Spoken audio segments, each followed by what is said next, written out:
नमस्कार, मैं सुवर्णा। न्याय टीवी में आप सभी दर्शकों का स्वागत है। कोर्ट राउंडअप की खबरें अब विस्तार से। केरल हाईकोर्ट ने मुस्लिम पर्सनल लॉ के तहत अतिरिक्त न्यायिक तलाक का समर्थन करने के लिए दायर एक याचिका में फैमिली कोर्ट द्वारा पालन किए जाने वाले दिशा निर्देश जारी किए।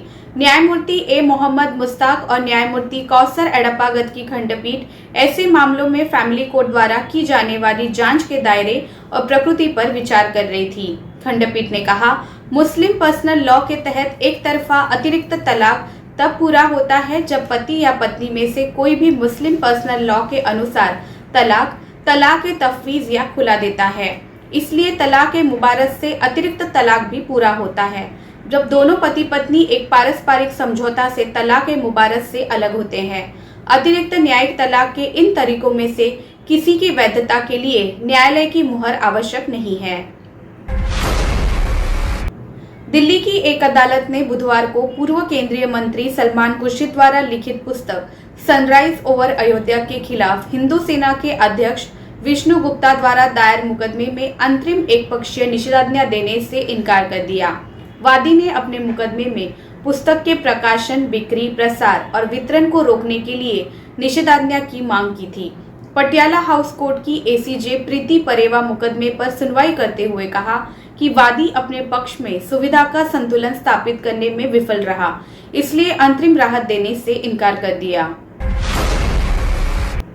एसीजे प्रीति परेवा ने कहा, इसके अलावा प्रतिवादी नंबर 2 और 3 को पुस्तक लिखने या प्रकाशित करने का अधिकार है। वादी ये स्थापित करने में सक्षम नहीं है कि पुस्तक या पुस्तक के कथित आपत्तिजनक अंशों से बचने के लिए उसे असुविधा होगी। दूसरी ओर निषेधाज्ञा से प्रकाशकों को कोई कठिनाई होगी और लेखक के भाषण और अभिव्यक्ति के अधिकार में भी कमी आएगी। अदालत ने कहा, वादी हमेशा किताब के खिलाफ प्रचार कर सकता है, यहाँ तक कि उन कथित अनुच्छेदों का खंडन भी प्रकाशित कर सकता है जिससे उसकी भावनाओं को ठेस पहुंची है। इलाहाबाद हाईकोर्ट ने हाल ही में एक समलैंगिक जोड़े को ये कहते हुए पुलिस सुरक्षा प्रदान की कि अदालत लिव इन रिलेशनशिप के खिलाफ नहीं है। न्यायमूर्ति डॉक्टर कौशल जेंद्र ठाकर और न्यायमूर्ति अजय त्यागी की खंडपीठ अंजू सिंह और उसके लिव इन पार्टनर की सुरक्षा याचिका पर विचार कर रही थी, जिसने दावा किया कि उन्हें परेशान किया जा रहा है और यदि उन्हें सुरक्षा प्रदान नहीं की जाती है तो निजी उत्तरदाताओं द्वारा उन्हें शांति से नहीं रहने दिया जाएगा। वसूली के एक मामले में बुधवार को भगोड़ा घोषित हुए मुंबई के पुलिस कमिश्नर परमबीर सिंह को सुप्रीम कोर्ट से राहत नहीं मिली है। सिंह ने अपनी गिरफ्तारी पर रोक के लिए सुप्रीम कोर्ट का रुख किया था। इसी की सुनवाई के दौरान कोर्ट ने पता किया कि पहले अदालत को अपने ठिकाने के बारे में बताए कि इस वक्त कहां हैं आप। ये बताए बिना अदालत कथित जबरन वसूली के मामले में गिरफ्तारी से सुरक्षा के लिए उनकी याचिका पर विचार नहीं करेगी। इस पर परमबीर ने वकील के जरिए जवाब दिया, अगर मुझे सांस लेने की इजाजत मिले तो मैं गड्ढे से बाहर आ जाऊंगा। 22 नवंबर को इस मामले में अगली सुनवाई होगी। सुप्रीम कोर्ट ने कहा कि 22 नवंबर को बताए कि परमबीर सिंह कहाँ है। मुंबई की कोर्ट ने किया था भगोड़ा घोषित। इससे पहले मुंबई की कोर्ट ने परमबीर सिंह को भगोड़ा अपराधी घोषित करने की अनुमति दे दी थी, जिसके बाद अब मुंबई पुलिस उन्हें वांछित आरोपी घोषित कर सकती है और मीडिया सहित सभी संभावित स्थानों पर भगोड़ा घोषित करने की प्रक्रिया शुरू कर सकती है। नियम के अनुसार यदि वो 30 दिनों में कानून के सामने नहीं आते हैं तो मुंबई पुलिस उनकी संपत्तियों को कुर्क करने की प्रक्रिया शुरू कर सकेगी। मामला नागपुर का है।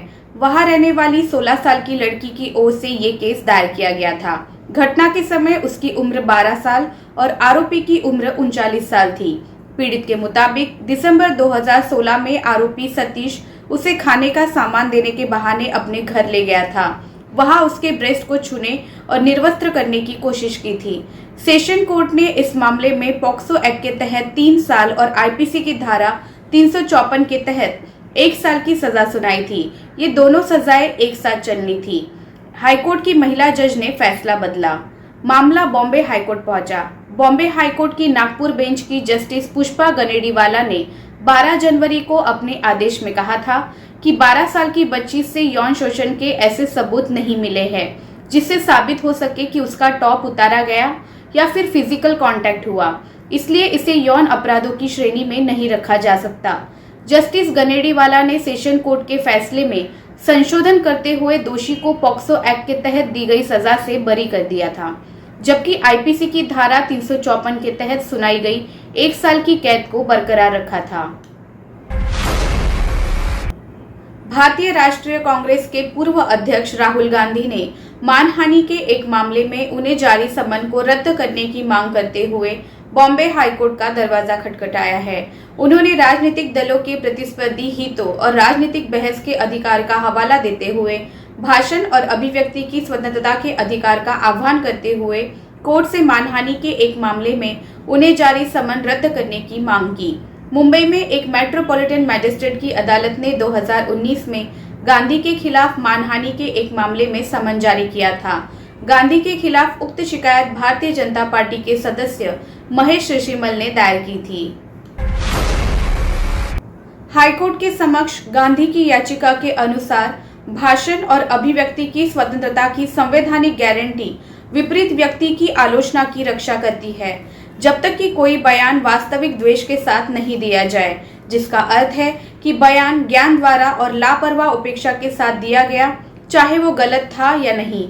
याचिका में ये भी कहा गया है, सार्वजनिक व्यक्ति समाज को व्यवस्थित करने में एक प्रभावशाली भूमिका निभाते हैं और सार्वजनिक हस्तियों के पास पुलिस को प्रभावित करने और उनके विचारों और गतिविधियों की आलोचना का मुकाबला करने के लिए मास मीडिया संचार तक पहुंच होती है।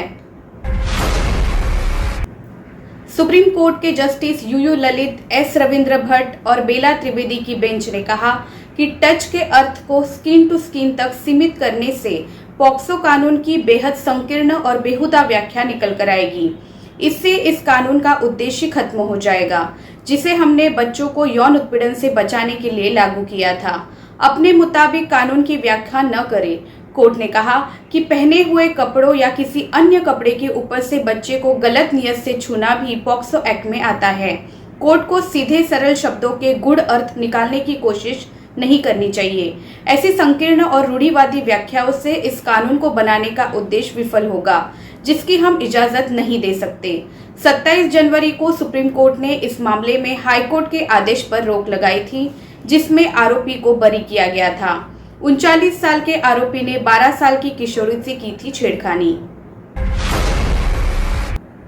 सुप्रीम कोर्ट ने बॉम्बे हाई कोर्ट के उस आदेश को खारिज कर दिया है, जिसमें कहा गया था कि किसी नाबालिग के ब्रेस्ट को कपड़े के ऊपर से पकड़ने को यौन उत्पीड़न नहीं माना जाएगा।